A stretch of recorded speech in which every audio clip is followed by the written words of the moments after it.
You try to stay strong and fake a smile until I look away.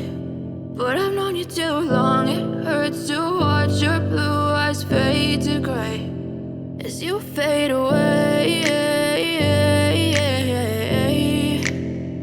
as you fade away. Yeah, I'm about to fade away, cause every time I wake up I feel like it's Monday. Something's going wrong with all the chemicals up in my brain. All of a sudden I don't look at anything the same way.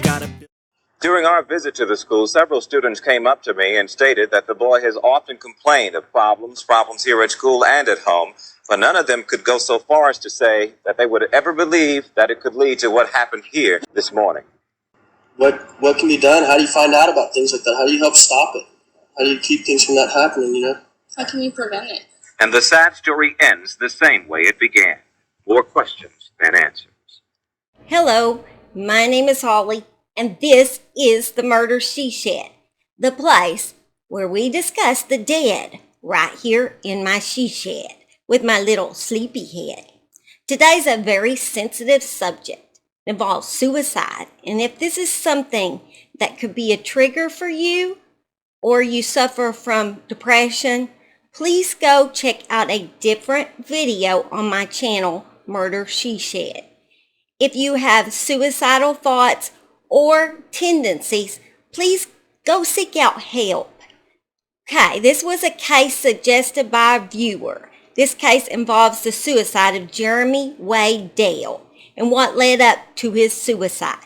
Before we start, just make sure you go and hit that like and subscribe button for more true crime stories right from my Murder She Shed. Many people may remember Jeremy by Pearl Jam's song titled Jeremy. Eddie Vedder from Pearl Jam seen a small paragraph in the newspaper about Jeremy's suicide, and it caused an emotional stir in him and inspired the song that you now know as Jeremy. Vedder would later say, "You kill yourself and all you will get is a small article in the newspaper. The world goes on and you're gone. The best revenge is to love on and prove yourself. Be stronger than those people and then you can come back." Jeremy Wade Delle was born on February 10, 1975 in Murray, Kentucky to parents Joseph and Wanda Delle. Jeremy was described by his father, Joseph, as a bright, artistic, and curious boy. He could draw and paint, and this is an actual painting done by Jeremy. He won a first-place ribbon at the Dallas State Fair for this painting. He also loved to play drums, scuba dive, and karate. Mr. Delle would also say that Jeremy had a tendency to lie often, and his only goal at age 16 was to get a car and a girl pregnant. This statement seems really harsh coming from a father about his dead son. I know as a person growing up in the 80s and 90s, mental health was just not dealt with like it is today. And individuals were often told to just toughen up and often were just punished by teachers and other authority figures when they lashed out. So his father lived in an era where he felt his son just needed to toughen up and just pull himself together. Sorry, that's just how they were in the 80s, and I should know. I lived through it. We now know that mental struggles are just not that simple. It is said that individuals that knew Jeremy think he may have struggled with borderline personality disorder. As we move on with the story, you're going to find out that Jeremy was not opposed to little white lies. When Jeremy was 4, his parents moved to Garland, Texas, and due to the constant bickering, ended up divorced by the time Jeremy was around 5. Jeremy and his sister lived with his mom after the divorce. Jeremy grew up to be a depressed, sad-eyed kid, and because of his mental health struggles, he began doing drugs at an early age, usually weed or acid. His mother remarried by 1984, and by that time his father had already remarried and divorced again. So maybe all this played into his emotions and what caused him to grow such great attachments to his girlfriends. Perhaps he was tired of being abandoned by those he loved and didn't want the same to play out in his future. I want to be clear, the next part of this story is from the actual police report, and anything that is said is in no way my opinion of the victim or his family. He moved in with his dad in 1990 and started going to Richardson High School. This is when he would meet his first love, Nancy, while attending a church retreat that March. They would only date a month because she said Jeremy was way too possessive and she did not like his drug habit. But Jeremy really opened up to Nancy. Due to his fabrications, it is unclear what is the actual truth, though. Jeremy told her he blamed all his problems on his parents and older sister, and that his dad was just too strict. He also said he smoked Mary Jane with his dad on numerous occasions. He also told her that he had been molested by his grandfather as a small child. After they broke up, Jeremy attempted his first suicide attempt by taking several pills, and then after that he was admitted into a mental facility. He was then released from the facility, but he attended another church retreat because he knew Nancy would be at it. While at this retreat, he climbed on a cliff and told Nancy that he was going to kill himself by jumping off the cliff if they were not going to be together. Nancy ran to get counselors, and they were able to talk Jeremy off the cliff and gave him some counseling before sending him home. Then in that same month, he showed up at Nancy's house stating that he had a GUN and he was going to commit suicide because he had nothing to live for. Nancy said he did not have a weapon that she had seen anyway, but Jeremy left her house without any further incident. After this incident, Jeremy's parents sent him back to the mental facility where he met a girl named Michelle. They dated for a while, but Michelle really only seen Jeremy as a friend. Jeremy had made a comment to Michelle saying that he would die for her. Michelle felt like Jeremy started acting really strange, so she made a call to Jeremy's mom, Wanda, and let her know what was going on. Michelle felt that Miss Dale showed no concern about the situation or seemed to care about Jeremy.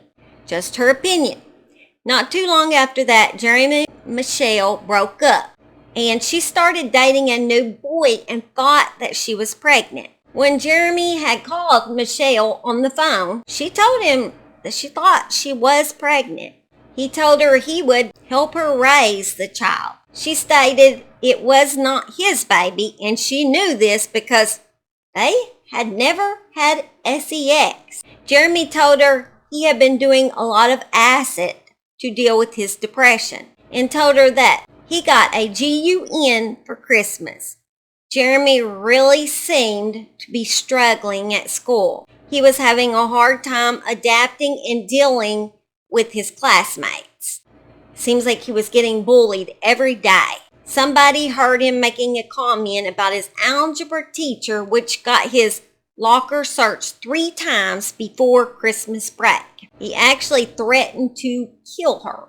When looking inside his locker, school authorities found several bottles of whiteout and a Cults That Kill book.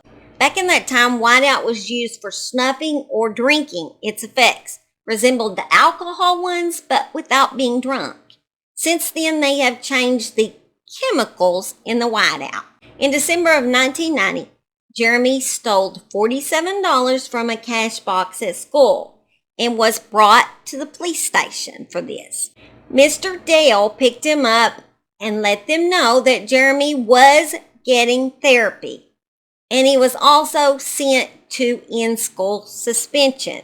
During this time, he did tell some of his peers that he was a father to Michelle's baby, and even showed them pictures of his supposed baby. But when he talked to his first girlfriend, Nancy, he told her Michelle had a miscarriage.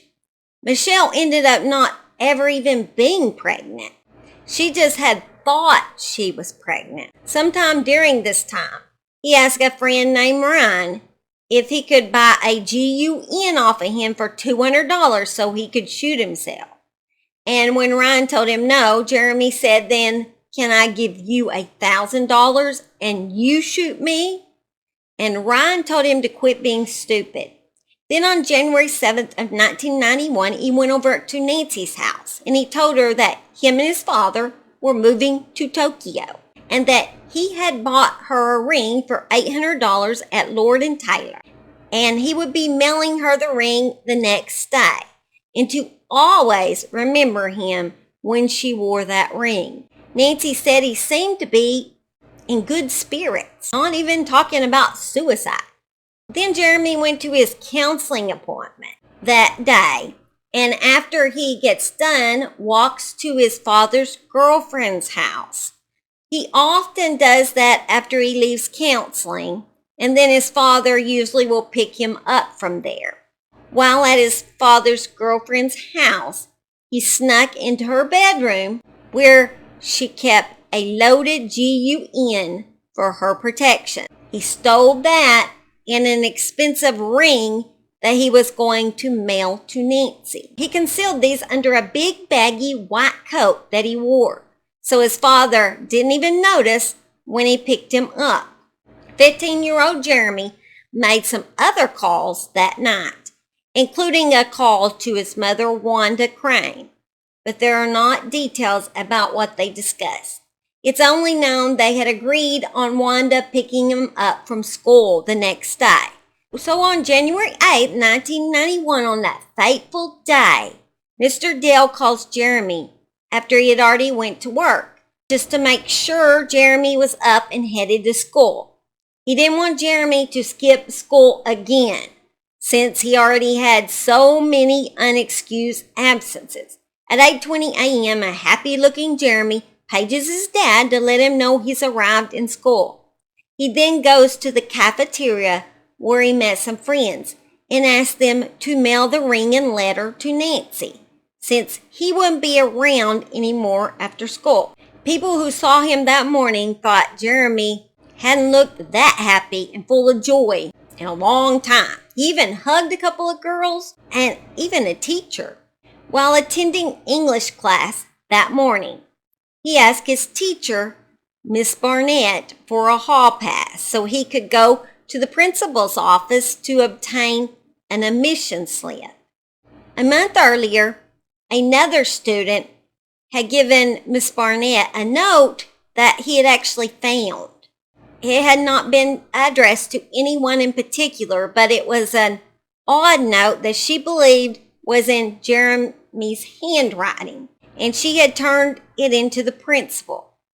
It had a drawing of a goat's head, and she believed it was satanic in nature and had a number 7 just above the goat's head. And the note read, "Take this seriously.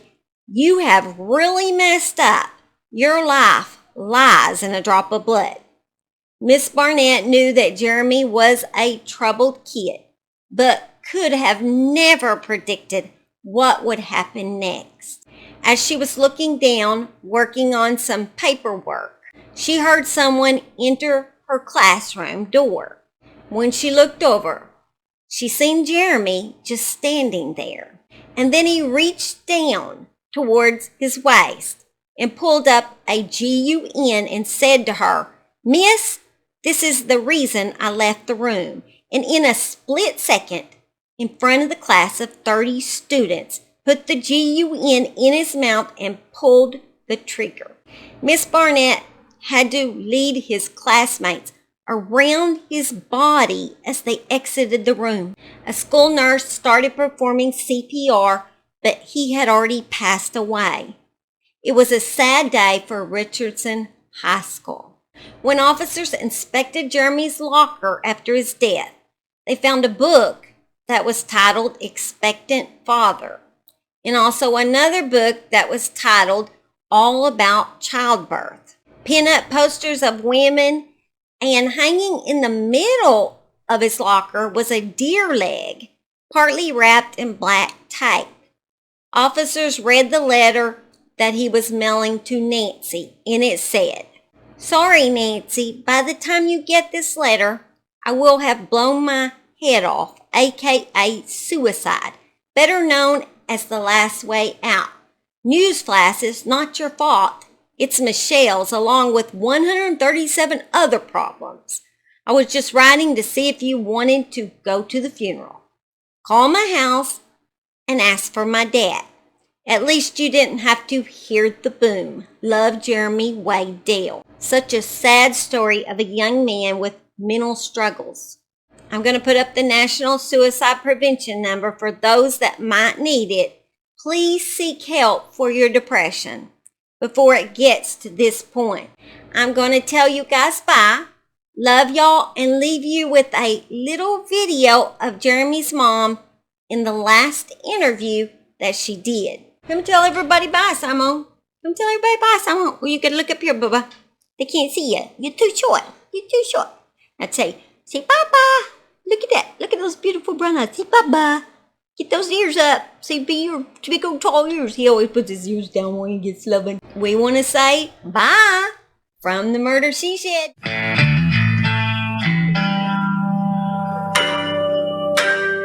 It was the tragedy that sparked a song and a controversial music video nearly 30 years ago. Jeremy by Pearl Jam. That day that he died did not define his life. Wanda is Jeremy's mother. He was a son, a brother, a nephew, a cousin, a grandson. He was a friend. I was at my office, work. And what was your immediate reaction? I didn't believe it. I was in shock. Not my son. I was going to pick him up that afternoon at school. Even now, his mother is not sure as to the why. How did you get through the fact that it happened in front of children? I didn't think about it. I mean, you literally go into a fog. That's me, always right next to my friend Eric. Brittany King was Jeremy's classmate. This was a big wake-up call, like, you know what? Life is not all hunky-dory all the time. Shock and fear went into my mind.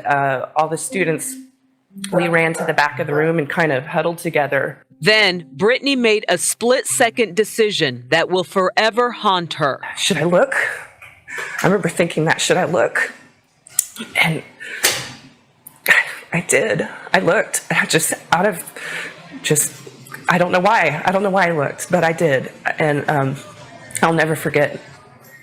I will never forget it. A newspaper clipping about the shooting at Richardson High caught the attention of Pearl Jam, and the rest is history. As you fade